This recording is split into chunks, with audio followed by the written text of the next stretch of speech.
Bienvenue à tous dans cette nouvelle vidéo. On se retrouve pour la 8e analyse de ce vendredi 8 juillet 2022 sur les Pokémon de la 5e génération. Et c'est l'avant-dernière analyse puisque après celle-ci, il en restera encore une aujourd'hui à faire, comme déjà précisé aujourd'hui même, bien sûr, dans toutes les vidéos que j'ai faites jusque-là. Et du coup, nous allons parler de Bétochèvre dans cette vidéo qui est l'évolution finale de Ouvrifière et Charpentier.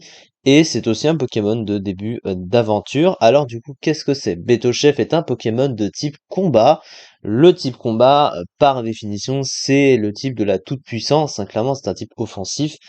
Par excellence, du coup, c'est un des trois types super efficaces sur le type acier. Donc sur un stab, c'est toujours très fort, évidemment. Après, c'est sûr qu'on préfère toujours un double type pour un Pokémon offensif, ça apporte toujours plus. Ces trois talents sont complètement adaptés à son rôle et à son type. Du coup, il a Cran qui lui permet de booster ses attaques physiques de 50% s'il se fait statue, et s'il se fait brûler, bah ça ignore la division par deux des dégâts physiques habituels. Le problème, on va le voir après, c'est que pour ça, en général, tu mets un orbe flamme, mais le tour de brûlure se déclenche au bout d'un tour justement, et tu as besoin d'un tour de préparation sur le terrain avant de pouvoir déclencher la brûlure et du coup booster le Pokémon, et malheureusement son placement est pas vraiment idéal par rapport à ses stats, mais on va y revenir. Iron Fist, c'est point de fer. Un point de fer lui donne 20% de puissance supplémentaire sur les attaques à base de points. Et comme c'est un Pokémon avec des attaques de points dans son move pool, c'est adapté. Et pour finir, il a sans limite, qui booste de 30% les attaques ayant un effet secondaire. En contrepartie, ça annule l'effet secondaire de l'attaque.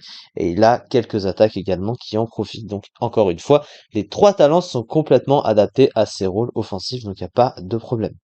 Au niveau de ses stats, la première des choses que l'on voit, c'est son attaque de 140, ce qui fait que c'est un Pokémon très très fort, et par définition, on peut dire que c'est un des Wall Breakers les meilleurs du jeu. Un Wall Breaker, en gros, qu'est-ce que c'est? C'est un Pokémon qui est fait pour casser les murs, un Pokémon très fort et très offensif qui tape très fort pour casser, faire mal aux Pokémon très défensifs de l'adversaire grâce à leur toute puissance, et il en fait partie.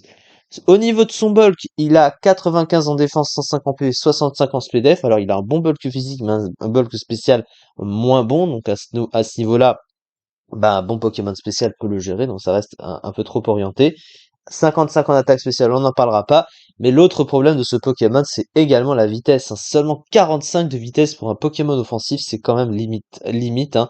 Ça va dire qu'il est souvent obligé d'agir après l'adversaire, et on sait que c'est pas bon en stratégie. Son move en revanche, il a un move offensif excellentissime, hein, un move offensif que beaucoup de Pokémon offensifs aimeraient avoir. Il a une myriade de moves, il a beaucoup de trucs, hein. Clairement, il a les points élémentaires, il a sabotage, close combat, point, sabotage, oui. Direct toxique, éboulement, lame de roc, etc., etc. Surpuissance, bien sûr aussi. Il possède Gonflette pour se booster. Il a aussi accès à Mach Punch, une priorité stabée. Donc, sur le plan offensif, il se fait plaisir, ce Pokémon, et il peut aussi se setup. Son pool de soutien est limité, mais comme c'est un Pokémon purement offensif, il a quand même Provoque, voilà, il a Provoque, il a Toxique. Voilà, Provoque, quoi, il a quelques trucs, mais c'est pas beaucoup, c'est pas sur ça. D'ailleurs, il a Anti-Brume aussi. Je ne savais même pas que ce Pokémon avait Anti-Brume, alors que ce n'est pas un oiseau, hein. Je sais pas pourquoi il a Anti-Brume, ce Pokémon.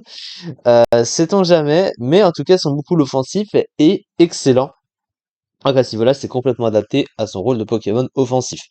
Au niveau de sa vie stratégique, une attaque excellente couplée à de bons PV et une bonne défense, trois talents utiles, un move pool offensif très vaste. Mais mauvaise statistique sur le plan spécial et mauvaise vitesse pour un sweeper. Et sa vitesse, elle est contraignante parce que il a du mal à se placer, notamment avec son talent cran, où il est obligé de se placer au bout d'un tour. Mais d'ailleurs, il faut noter aussi l'accès à l'attaque façade, j'avais pas précisé, mais qui profite du coup très fort de ça et de sa puissance. Mais le problème, voilà, c'est la vitesse, encore une fois. Il a besoin d'un tour pour utiliser l'orbe flamme et derrière de taper. Mais après, il va se faire affaiblir. Et puis, après, si c'est pas assez boosté ou si c'est pas encore boosté, il faut qu'il tape tout de suite. Mais il va souvent se faire dépasser par l'adversaire et se faire tuer. Et du coup, son rôle est un peu compliqué à ce niveau-là. Mais il reste quand même très fort. Il a quand même une grosse puissance de frappe. Faut quand même faire attention quand tu croises ce genre de Pokémon, parce que c'est évidemment un Pokémon très utile, voilà, un des plus puissants wall breakers, du tiers, donc de l'Underuse en l'occurrence, et un très bon, on va dire un des meilleurs wall breakers du jeu de manière générale. En tout cas, il est très fort.